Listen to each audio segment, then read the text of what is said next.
জ্বালানি তেল সংকটের সুযোগ নিতে তৎপর একটি চক্র। চট্টগ্রামে চলছে গোপনে মজুদ এবং পাচার। মাছ ধরার বোটে করে সমুদ্রপথে পাচারের সময় ৬,০০০ লিটার ডিজেল সহ কোস্টগার্ডের অভিযানে ধরা পড়েছে ১২ জন। অন্যদিকে জ্বালানি তেলের জন্য পেট্রোল পাম্পে চলছে হাহাকার। দিন দিন দীর্ঘ হচ্ছে গাড়ির লাইন।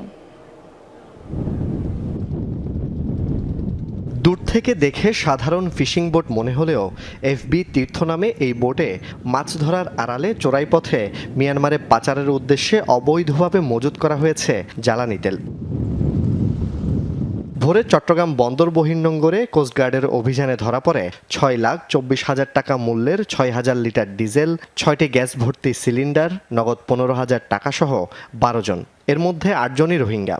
রোহিঙ্গা কি মাঝে বের হয়েছি ৯ জন। আমরা এখানে আসি জাল মাছ দিন বেশি থাকবো, বন্ধ হয় এখন থাকিব হ্যাং হয়ে তো এই কারণে আর এই জাম মাছ মারতে যাই মাছ মারি আরে ৬,০০০ টাকা দিব আর টিপ হতে আইলে ৩,০০০ টাকা দিব, এরকম হয়ে আর মাঝিয়ে লইয়ে। পাচারের জন্য গভীর রাতে ফিশারিঘাট থেকে ড্রামে ভর্তি করা হয় ডিজেল। তবে আটককৃতদের দাবি মাছ ধরবে বলে চুক্তিবদ্ধ হলেও তেল পাচারের বিষয়টি জানতেন না তারা। ডিজেল আপনার ওই মায়ের মা নিতেছিলাম আর কি। ডিজেল নিয়ে যাবে না অন্য কিছু নিয়ে যাবে এটা বলো না আমাকে। ডিজেল ফুরার পরে নাকি এখানে ফুসগেট পাইছে। ফিশারিঘাট থেকে আসতেছি আর ওই মাইমা থেকে তেল নিচ্ছে, এগুলো আমি জানি না। ২,০০০ তেল উঠাইছে রাত্রে, মনে করছি তেল ওইটাই। তারপর যখন ফুসগাট আমাদেরকে অ্যাটাক করছে, অ্যাটাক করার পরে দেখি ওখানে সব তেল। জ্বালানি তেলের পাশাপাশি বোটে করে প্রায় ১৫০ শতাধিক মানুষকে অবৈধভাবে মালয়েশিয়া পাচারের পরিকল্পনা করছিল বলে দাবি কোস্টগার্ডের।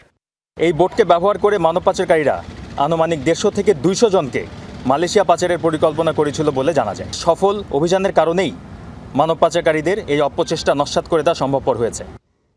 এর আগে বৃহস্পতিবারও জব্দ হয় গোপনে মজুতকৃত প্রায় ৩৭,০০০ লিটার ডিজেল। সংকটের সুযোগে একদিকে চলছে পাচার ও মজুত, অন্যদিকে জ্বালানি তেলের জন্য চট্টগ্রামের সব পেট্রোল পাম্পে দিনভর লেগে আছে গাড়ির দীর্ঘ লাইন। ভোগান্তি চরমে।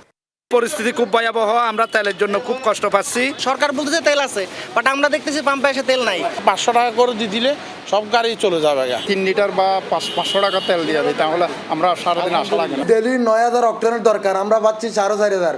ওইটা আমরা ২ ঘন্টার মধ্যে বিক্রি হয়ে যায়। এরপর আমাদের কাস্টমার আমাদের সাথে মারামারি করতেছে। জুবায়েদ ইবনে শাহাদাত, যমুনা নিউজ, চট্টগ্রাম। জ্বালানি তেলের সংকটের বিষয়ে আরো জানাতে চট্টগ্রাম থেকে আমাদের সঙ্গে যুক্ত হচ্ছেন সহকর্মী জোবায়ের রিফাত। রিফাত, পাম্পগুলোতে কি অবস্থা দেখছেন, গ্রাহকরা তেল পাচ্ছেন কিনা সব মিলিয়ে একটু জানাবেন।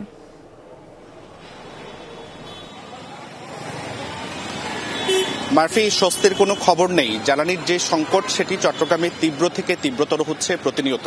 এখন যে পেট্রোল পাম্পটিতে আছি, এই পেট্রোল পাম্পটিতে আমরা কর্তৃপক্ষের সাথে কথা বলে জানতে পেরেছি এখন থেকে অর্থাৎ আগামী ১ থেকে ১.৫ ঘন্টার মধ্যেই তাদের যেই তেল সরবরাহ কার্যক্রম অর্থাৎ জ্বালানি সরবরাহ কার্যক্রম সেটি শেষ হয়ে যাবে। সেটি শেষ হলে যেই মানুষগুলো ঘন্টার পর ঘন্টায় লাইনে দাঁড়িয়ে আছেন, এখানে মোটরসাইকেলের আধিক্য আমরা সবচেয়ে বেশি দেখতে পাচ্ছি।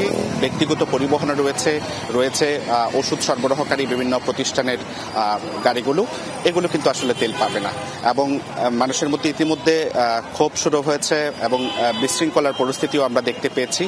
আপনি নিশ্চয়ই জেনে থাকবেন গত প্রায় ১ মাস ধরেই কিন্তু সারা দেশে জ্বালানির সংকট। সেই সংকটের প্রেক্ষিতে চট্টগ্রামেও জ্বালানির সংকট দিনে দিনে তীব্রতর হচ্ছে। সব মিলিয়ে আমরা যেটি দেখছি যে আসলে চট্টগ্রামের অধিকাংশ পেট্রোল পাম্প বন্ধ বা কয়েক ঘন্টা চালিয়েই তারা কিন্তু আর ফুয়েল সরবরাহ করতে পারছে না। অর্থাৎ তারা ইতিমধ্যে কিন্তু অকটেন নেই সেই বিলবোর্ড ঝুলিয়ে দিয়েছে প্রত্যেকটি পেট্রোল পাম্পের। আমরা চিত্র একই দেখেছি, যে কটি পেট্রোল পাম্প আসলে অকটেন অথবা ডিজেল সরবরাহ করছে প্রায় ৬ থেকে ৭ ঘন্টা ব্যাপী, সেই পেট্রোল পাম্পগুলোও কিন্তু আসলে হিমশিম খাচ্ছে এক প্রকার বলা চলে। আপনি ক্যামেরা ফ্রেমে নিশ্চয়ই দেখতে পাচ্ছেন মানুষ একেবারে অধীর আগ্রহ নিয়ে যে কাঙ্ক্ষিত জ্বালানি সেটির জন্য অপেক্ষা করছে, কিন্তু প্রত্যাশিত পরিমাণ জ্বালানিও কিন্তু তারা পাচ্ছে না। এই পেট্রোল পাম্পটি মূলত রেশনিং পদ্ধতিতেই তারা জ্বালানি সরবরাহ করছে, কারণ আপনি খুব ভালো করেই জেনে থাকবেন সবার মাঝে সমাজে সমান বন্টন করতে হলে কিন্তু রেশনিং পদ্ধতিতে সরবরাহ করার কোনো বিকল্প নেই। আর অন্যদিকে পাম্প কর্তৃপক্ষ আমাদের যেমনটি বলছে গত প্রায় এক সপ্তাহ ধরে তাদের যেই চাহিদা সেটি, অর্থাৎ যেই পেট্রোল পাম্পটিতে আমরা এই মুহূর্তে আছি কিউসি ট্রেডিং লিমিটেড, এই পেট্রোল পাম্পের দৈনিক অকটেনের চাহিদা 35 থেকে 40 হাজার লিটারে গিয়ে ঠেকেছে। সেখানে তারা ডিপো থেকে সরবরাহ পাচ্ছে কেবল 14 থেকে 15 হাজার লিটার এবং কোনো কোনো সময় সেটি 17 থেকে 18 হাজার লিটার, ভাগ্য যদি সুপ্রসন্ন হয় সেদিন মিলছে। সেক্ষেত্রে তারা আসলে যে জ্বালানি সরবরাহ সেটি আসলে ঠিকঠাক মতো দিতে পারছে না। অন্যদিকে মোটরসাইকেল চালকরা বেশ দুর্ভোগে আছেন, যারা রাইড শেয়ারিং করেন, ফুড ডেলিভারির সাথে জড়িত, রাইড শেয়ার করেন অথবা বিভিন্ন কোম্পানির হয়ে, প্রাইভেট প্রতিষ্ঠানের হয়ে কাজ করে থাকেন। তারা আসলে বিভিন্ন প্রয়োজনীয় ডকুমেন্টস, তাদের যে গন্তব্য সেই জায়গাটিতে আসলে তারা পৌঁছতে পারছে না।